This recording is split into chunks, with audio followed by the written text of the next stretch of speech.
Tonight, the so-called energy capital of the world is mostly powerless. The night before, operators of the state electric grid said they had plenty of electricity online. But in a matter of hours overnight, an incredible number of the state's power plants tripped offline.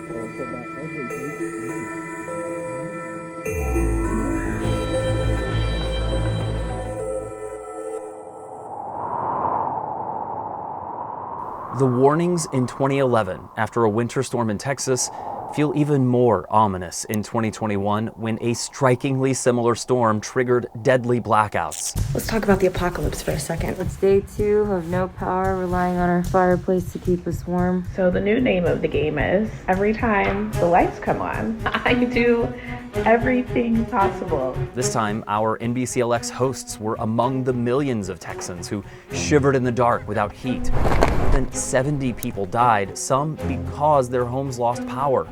And it didn't have to happen. Federal regulators recommended changes for Texas's power grid a decade earlier after similar blackouts, dating all the way back to 1989. And now in 2021, it doesn't appear much has changed. But let's be clear, this story is not just about Texas. We all want to keep the lights on, but the entire United States is vulnerable to catastrophic blackouts and power outages. And it's not an exaggeration to say that next time, it might not be days, it might be weeks or even months. Where we are in the midst of what appears to be a colossal and history-making blackout. New York City is no stranger to blackouts. Anarchy, war, rioting. It was terrible. Notably after Superstorm Sandy. The same year, millions went dark around Washington, D.C. Once again, this has been an extraordinary evening. In Southern California, and the last 2 years in Northern California. Still more than 600,000 customers waiting for their power to be restored. What's the saying? Don't let a good crisis go to waste. In my world, we call this a high impact, low probability event.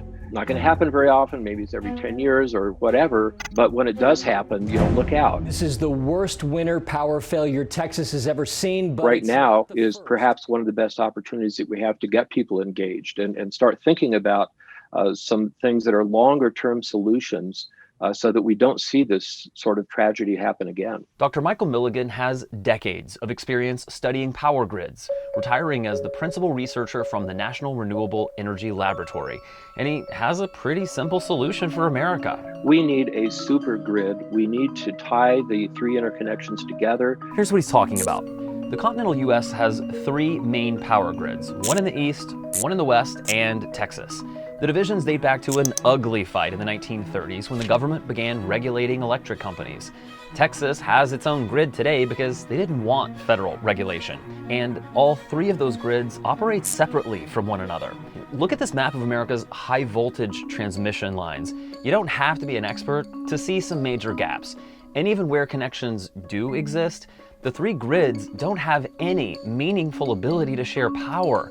So although giant transmission lines aren't exactly attractive, they sure are important. Top of the list would be transmission, and the second thing on the list would also be transmission. Transmission is not rocket science. I mean, we know how to build it. We've known for years, if not decades, that transmission interconnections can make a big difference in not only emergency situations, but in the fact that we can move power around to where it's needed. Simply put, Texans would not have had to endure blackouts in the bitter cold if America had one unified power grid. Imagine this. There's a heat wave in the Northeast. As temperatures rise in the east, the sun rises in the west, generating more solar power. The excess power could be sent east to cover higher demand. Or consider a heat wave in the west. In the early evening, when it's hottest there, it would be getting dark in the Midwest, which typically fires up wind farms.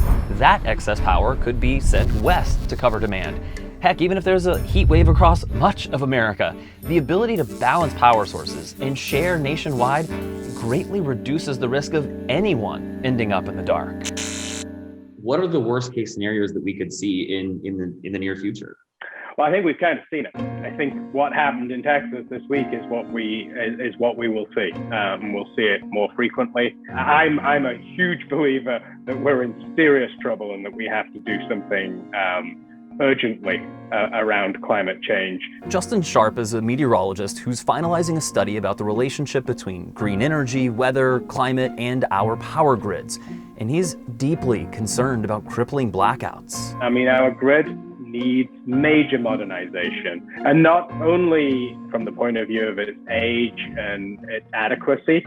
The rules and the regulations are crazy. It's almost impossible to get transmission built. Transmission to unify our 3 power grids. A project you can think of like when President Eisenhower helped create America's interstate highway system. A 41,000-mile network of our most important roads. But sending power coast to coast like cars on highways is not a new idea. In 2018, researcher Josh Novacek was in Lawrence, Kansas, presenting findings of a study from the National Renewable Energy Lab, which basically said this: connecting the eastern and western US grids would basically pay for itself in cost savings and accelerate green energy growth, decreasing America's dependence on coal. But keep in mind who was president in 2018. And we've ended the war on beautiful, clean coal. Nonprofit journalists at Investigate West obtained emails which showed during that presentation in Kansas, an official from Trump's Department of Energy fired off an email before Novacek had even finished speaking. That email ignited an internal firestorm. Trump officials would ultimately block the study from seeing the light of day, and in doing so, they would set back America's efforts to slow climate change. So here we are in 2021, and not much has changed, except a growing appetite for change. A recent survey from Morning Consult shows Americans want the government to restrict carbon emissions by a more than 2-to-1 margin. Even more Republicans support carbon regulation than oppose it. And President Biden is pushing green energy. He even mentioned improving our power grid while on a visit to hard-hit Texas. So what is in the way? Well, for one, you got the oil and gas industry. They spent more than $110 million lobbying Congress last year. So if we want change, you got to get through to Congress. And the other part of this is that building a carbon-free power grid is not going to be cheap, but it's clear we're going to pay a price somewhere.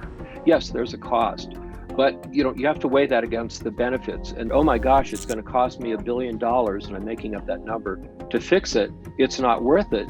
Then you're saying that $1 billion that you spend is not worth the heartbreak, the loss of life, the general chaos. And get it on the agenda and make sure that our elected representatives know that we're voting around this stuff. I mean, I am. Our electrical infrastructure is in desperate need of a refresh. It's really, really crucial